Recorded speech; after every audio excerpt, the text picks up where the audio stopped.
இன்னைக்கு திருப்பரங்குன்றத்துல முருகருடைய அருளால நம்ம கட்சி ஆரம்பிச்ச இடத்துல இந்த தொகுதியில் முரசு வென்றெடுத்த தொகுதியில இன்னைக்கு உங்களை நான் பார்க்கிறேன். உங்களை சந்திக்கிறப்போ உண்மையிலே எனக்கு மகிழ்ச்சி. தலைவர் இல்லாமல் நாம எங்கும் வரதில்லை.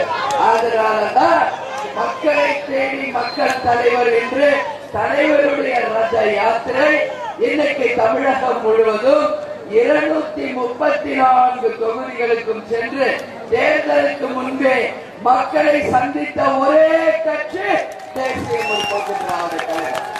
இன்னும் தேர்தல் தேதி அறிவிக்கல, யார் யாரோட கூட்டணி அறிவிக்கல, யார் வேட்பாளர் அறிவிக்கல. ஆனாலும் இன்னைக்கு முதல்ல களத்தில் இருப்பது தேசிய முற்போக்கு திராவிட கழகம். அஞ்சாறு நெஞ்சர்களாக எங்கள் கழக நிர்வாகிகள் தொண்டர்கள் இருக்கும் போது தேசிய முற்போக்கு திராவிட கழகத்தை தொட்டு பார்க்கக்கூடிய என்ற கோபம் வரவில்லை என்பதை உறுதியாக இந்த நேரத்தில் சொல்ல கடமைப்பட்டிருக்கிறேன். வழி நடுக்க பார்க்கிறேன். இது என்னப்பா, இது இவ்வளவு பேனரு, லைட்டு, கொடி, இது என்ன சாதாரண உழைப்பா? இது சிந்திச்சுப்பாங்க. தேர்வு செஞ்சு எங்க கழக தொண்டர்கள் அவங்க உழைப்பில் கட்டப்பட்டதுதான் இந்த பேனர்களும் போக்கஸ் லைட்டும் கொடியும். இதுதான் நான் சொல்றேன். தேமுதிகவுக்கு இணை தேமுதிக மட்டுமே. இன்னைக்கு ஆண்ட கட்சியோ ஆளுங்கட்சியோ இதை விட பிரம்மாண்டமா வைக்கிறான். ஆனா அதெல்லாம் உழைச்ச காசு இல்ல, எப்படி மக்கள்கிட்ட சுரண்டின காசு. ஆனா இங்க இருக்கிற ஒரு பேனரும் தலைவர் எப்பவும் சொல்றது மாதிரி பின்னாடி கட்டியிருக்காங்க கயிறு என் தொண்டனுடைய நரம்பு சொல்றார் தலைவர்.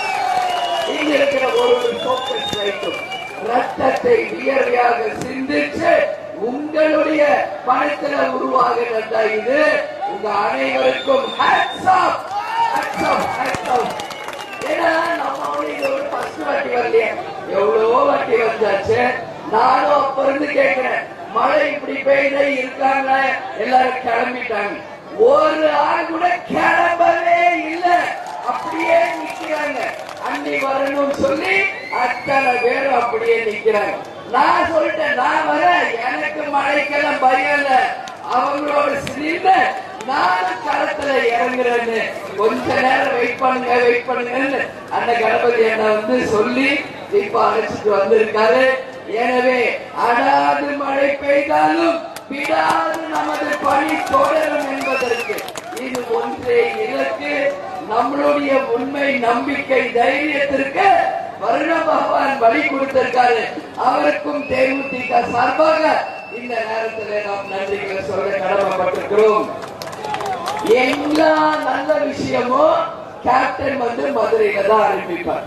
உங்களுக்கு எல்லாருக்கும் தெரியும். அது எங்க திருமணமாக இருந்தாலும், நம்ம கட்சி ஆரம்பிச்சதா இருந்தாலும், விஜய பிரபாகருக்கும் சண்முக பாண்டியனுக்கு காது குத்தறதா இருந்தாலும், எல்லாமே அவர் பிறந்த வளர்ந்த மண்ணான மதுரை தான் அவர் கேட்பாங்க.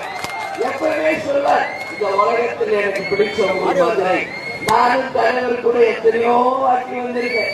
ஆனா அப்பதான் ஃபர்ஸ்ட் டைம் என்ன கூட்டு வர மாதிரி, இங்கதான் நாங்க நீச்சல் அடிப்போம், இங்கதான் நான் சைக்கிள் ஓட்டுவேன், இங்கதான் நான் பைக் ஓட்டுவேன், இங்கதான் நம்ம ரைஸ் மில்லுன்னு ஒரு குழந்தை மாதிரி மாறிங்க. நானும் சரின்னு அவரோட அந்த சந்தோஷம், அந்த சந்தோஷத்துல நானும் பங்கெடுக்கிறோம். உள்ள வரவனாலே பரோட்டாவை பிச்சு போட்டு சாந்தாவை ஊற்றி ஊற வச்சிருக்க பாருவாரு. கூட இருக்குன்னு உங்களுக்கு தெரியும். ஏன்னா இது தூங்கா நகரம். இங்க ஆரம்பிச்சதுதான் நம்ம தலைவருக்கு. தன்னை தேடி வருபவர்கள் யாரும் பட்டினியோட போக கூடாது, பசிச்ச வயிறுக்கு சோறு போடணும் என்ற பார்முலாவை இங்க ரைஸ் மில்ல இருந்துதான் தலைவருக்கு உருவானது. அவரோட குரு புரட்சி தலைவர் எம்ஜிஆர். அப்புறம் வடலூர்ல இருக்கிற வள்ளலார். உங்க எல்லாருக்கும் தெரியும், கார்த்திகை மாதம் வந்தால் தலைவர் அவர்கள் இருமுடி கட்டி 30 வருஷமா சபரிமலைக்கு போயிருக்காரு என்பதும் உங்க எல்லாருக்குமே தெரியும். அன்னதான பிரபு என்றால் ஐயப்பனை சொல்வாங்க, வள்ளலார சொல்வாங்க, அப்புறம் புரட்சி தலைவரை சொல்வாங்க. ஆனால் இன்னைக்கு அதையெல்லாம் முறையடிச்சு உலகமே இன்னைக்கு ஒருத்தர் அன்னதான பிரபு என்று சொல்றாங்க. அது இந்த மண்ணின் மைந்த மதுரை மண்ணுக்கு சொந்தக்காரர் கேப்டன் கேப்டன் கேப்டன் தான். இன்னைக்கு தமிழ்நாடு இல்ல, இந்தியா இல்ல, இவ்வுலகமே கேப்டன் புகழை சொல்றாங்கன்னா அவர் வாழ்ந்த வாழ்க்கை மற்றவர்களுக்கு ஒரு உதாரணமாக தலைவர் வாழ்ந்த வாழ்க்கை தான். அந்த பெருமை இன்றைக்கு மதுரையில வாழ்கின்ற உங்க ஒவ்வொருத்தரையுமே சேரும் என்பதை பெருமையோடு சொல்றேன். நான் எப்பவுமே சொல்றேன், மதுரைக்குள்ள வந்தாவே மதுரை மண்ணின் மருமகள் உங்கள் வீட்டுக்கு தமிழ்நாட்டில் எங்கேயாவது போய் நான் சொல்ல முடியுமா? எங்க சொல்லணும்? ஏன் மதுரையில தான் நான் சொல்ல முடியும். இந்த மதுரை மத்தியில இந்த மதுரையின் மருமகளாக என்னுடைய கழகத்தினரையும் மக்களுக்கும் நிச்சயம் நல்லது நடந்தே தீரும். அதுல உங்க அன்னை உறுதியாக இருக்கிறேன். நான் இன்னைக்கு இடைத்தேர்தல்கள், கார்பரேஷன் எலெக்ஷன், கவுன்சிலருக்கு நம்ம எல்லாம் வாடா போயிருக்கோம். என் கால் தலைவர் கால் படாத இடமே இல்லை என்று சொல்லக்கூடிய அளவு 20 ஆண்டு காலம் நாம் கடுமையாக உழைத்திருக்கிறோம். நீங்க யாரும் கவலைப்படாதீங்க. எங்கள் நிர்வாகிகள், எங்கள் தொண்டர்கள் விரும்பும் கூட்டணி உறுதியாக இந்த முறை அமைப்போம். அந்த கூட்டணி மகத்தான கூட்டணியாக அமைப்போம்.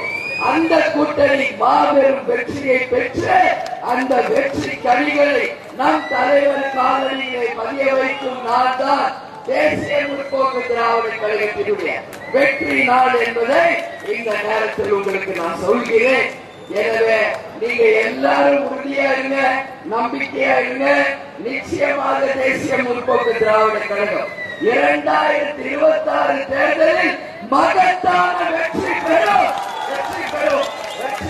என்று நம்முடைய திருப்பரங்குன்றம் முருகன் முன்னாடி இருந்து நான் சொல்றேன். அதனால நிச்சயமாக இது நடக்கும். இன்னைக்கு காலையில இருந்து உங்க அண்ணி எங்கெல்லாம் போனது தெரியுமா? நானும் கல்யாணம் 33 வருஷம் ஆச்சு. தலைவர் கல்யாணம் இன்னைக்கு வரைக்கும் அந்த திருமலை நாயக்கர் மகளும் ஆயிரங்கால் மண்டபமும் பார்க்கணும்னு ஆசை. அது இன்னைக்கு வரைக்கும் நடக்கல. ஆனா இன்னைக்கு காலையில மதுரை மீனாட்சியை போய் கும்பிட்டுட்டு ஆயிரங்கால் மண்டபத்துக்கும் போய் திருமலை நாயக்கர் மகளையும் பார்த்துட்டு தான் இங்க இருக்கின்ற எங்களுடைய நிர்வாகிகளை பார்க்க வந்திருக்கேன். விஜய் பிரபாகர் சண்முக பாண்டியன் கேட்டார், அம்மா நீங்க இன்னைக்கு போனீங்களா? நாங்களும் இன்னும் பார்க்கிறேன். ஒன்னும் பிரச்சனை இல்லை, வாங்க. நம்ம நிர்வாகிகள் தொண்டர்கள் இருக்காங்க, உங்களுக்கு மொத்தத்தை சுட்டி காட்டுவாங்க. அடுத்த முறை வரும்பொழுது நான் நம்ம நிர்வாகிகள் தொண்டர்களோட மகாலுக்கு போலாம், ஆயிரங்கால் மண்டபம் போவோம், மீனாட்சி கோவிலுக்கும் போவோம், எல்லாம் செய்வோம்.